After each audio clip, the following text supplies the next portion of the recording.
भारत में कई कहानियां प्रचलित हैं। यह कहानियां अद्भुत रहस्यों से भरी पड़ी है, जिनमें से कुछ पर यकीन करना बेहद मुश्किल है, लेकिन कई कहानियां ऐसी है जो अपनी सच्चाई बयां करती है, समय समय पर सत्य होने का सबूत देती रहती है।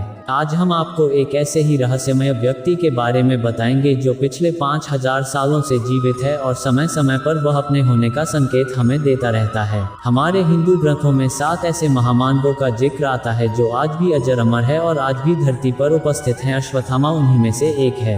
अश्वत्थामा आज भी जिंदा है। मध्य प्रदेश के बुरहानपुर से लगभग 20 किलोमीटर की दूरी पर एक किला स्थित है जिसे असीरगढ़ का किला कहा जाता है। इस किले के बारे में लोगों में मान्यता है कि इस किले में आज भी अश्वत्थामा आते हैं। ऐसा कहा जाता है कि असीरगढ़ के किले में एक ऐसा शिव मंदिर मौजूद है जहां अश्वत्थामा आज भी प्रत्येक दिन भगवान शिव की पूजा अर्चना करने आते हैं। कहते हैं वह उतावली नदी में स्नान करने के बाद यहाँ पूजा करते हैं। यहाँ पर आश्चर्य की बात तो यह है, पहाड़ की चोटी पर बने किले में एक तालाब स्थित है जो तपती गर्मी में भी कभी नहीं सूखता। कहते हैं असीरगढ़ के अलावा मध्य प्रदेश के ही जबलपुर शहर के गोरी घाट के किनारे पर भी अश्वत्थामा को भटकते हुए देखा गया है। वहाँ के कुछ स्थानीय निवासी ऐसे भी हैं जिन्होंने अश्वत्थामा को अपनी आंखों से देखने का दावा किया है। वह बताते हैं कि अश्वत्थामा के माथे से लगातार खून बहता रहता है, जिसे रोकने के लिए वह लोगों से हल्दी और तेल की मांग भी करते हैं। उस गांव के कई बुजुर्गों का मानना है कि जो व्यक्ति एक बार अश्वत्थामा को देख लेता है उसका मानसिक संतुलन बिगड़ जाता है।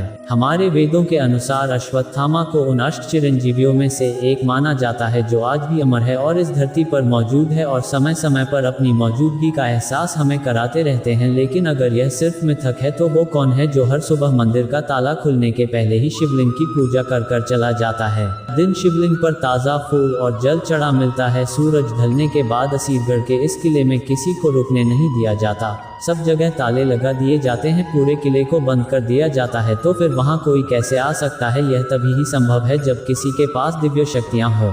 जिन लोगों ने अश्वत्थामा को देखा है उनका कहना है अश्वत्थामा किसी आम इंसान की तुलना में काफी बड़े हैं। उनका कद काफी ऊंचा है, शरीर पर गहरे जख्म है, वह कोढ़ रोग से ग्रसित है, उनके माथे से लगातार खून बहता रहता है। ऐसा कहा जाता है यह घाव महाभारत के समय के है। वह आज भी जंगलों में भटक कर श्री कृष्ण द्वारा दिया गया शाप भुगत रहे हैं। अश्वत्थामा के साथ ऐसा क्या हुआ जो वो आज भी जिंदा है, भटक रहे हैं? जब अश्वत्थामा का जन्म हुआ तब उनके गले से घोड़े की तरह हिनहिनाने जैसी आवाज निकली, जिसके कारण इनका नाम अश्वत्थामा पड़ा। जन्म से ही अश्वत्थामा के माथे पर एक अमूल्य मणि विद्यमान था जो उन्हें दैत्य और देवताओं से निर्भीक रखता था। महाभारत के युद्ध में अश्वत्थामा ने अपने पिता गुरु द्रोणाचार्य की भांति कौरवों का साथ दिया। अश्वत्थामा एक वीर योद्धा था जिसने महाभारत के युद्ध में अपना पराक्रम दिखाया, जिससे पांडव हारने लगे।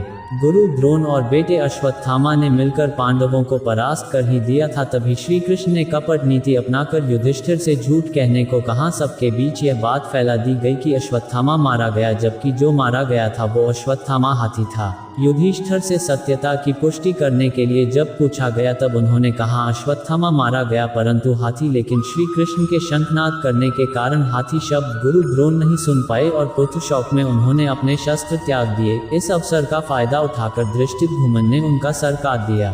जब अश्वत्थामा को इस कपट नीति का पता चला तो वह गुस्से में आग बबूला हो गया और उसने युद्ध में कपट नीति अपनाने की ठान ली और रात के अंधेरे में मौका पाकर द्रौपदी के 5 पुत्रों का सोते समय वध कर दिया। जब अर्जुन क्रोध में आकर अश्वत्थामा का पीछा करने लगा तो अश्वत्थामा ने अर्जुन पर ब्रह्मास्त्र छोड़ दिया।